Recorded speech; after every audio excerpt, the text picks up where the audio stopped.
there was a incident between Johnny and Amber here during that trip. Can you please describe that incident?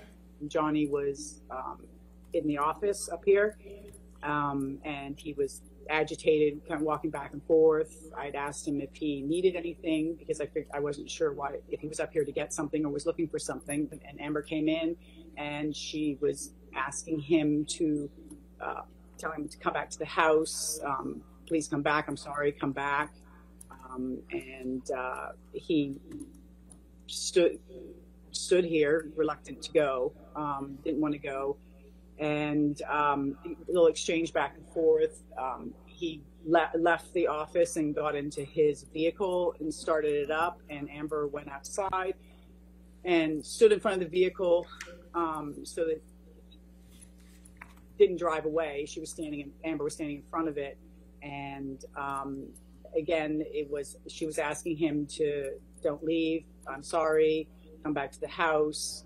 After a couple minutes, she got in the vehicle and they left to go back to their house. What happened after they went back up to the house? CJ and I were still in the office and weren't really sure. Decided that maybe it would be best if we just drove up there just to make sure that everything was okay. You could hear them. You can hear them inside the. You could hear inside the house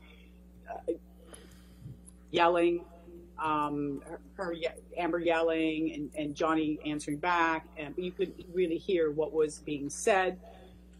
We stood there for a couple minutes, CJ and myself, and then you started to hear. It became audible. Amber was telling him that he was a washed-up actor. He was going to die a fat, lonely old man.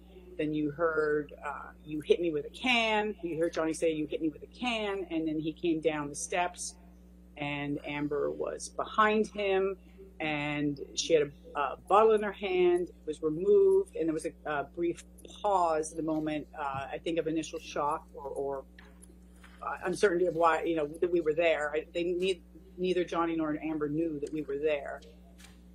He proceeded to walk back to the John Deere, and she again walked. He was just sitting in the seat. Amber came up to him and was asking him to come back in the house. That she was sorry. Please come back in the house. He didn't come out of the seat, and she was hugging and kissing him. And I love you. I love you. She was telling him I loved you. He didn't react. Johnny sat there, eventually got out of the John Deere and proceeded to start to walk away. At that time, Amber started to grab at him and his shirt and trying to pull him back to the house, just basically viciously trying to pull him back and get him back to the house and yelling at him. And at that point, I was between them and felt it was best, and I was getting worried about what was going to happen, and it was best that I remove him from the situation. And so CJ took Amber back to the house, and I walked Johnny over to the cafe, which was basically 30 seconds away from the house, because it was the only place I could take him to at the time. And you mentioned that Ms. Heard was viciously trying to pull Mr. Depp back. Can you explain what you mean by that?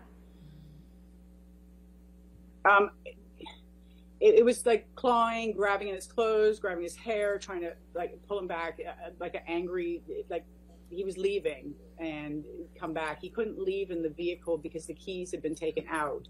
So there wasn't a way for Johnny to drive away. The only way was for him to walk away, and it wasn't a pleasant situation of wanting him to not leave, and angry and yelling and just yelling, come back, don't leave, and things like that. At any point, did Mr. Depp hit or touch Ms. Heard? Objection leading. All right, I'll see an objection.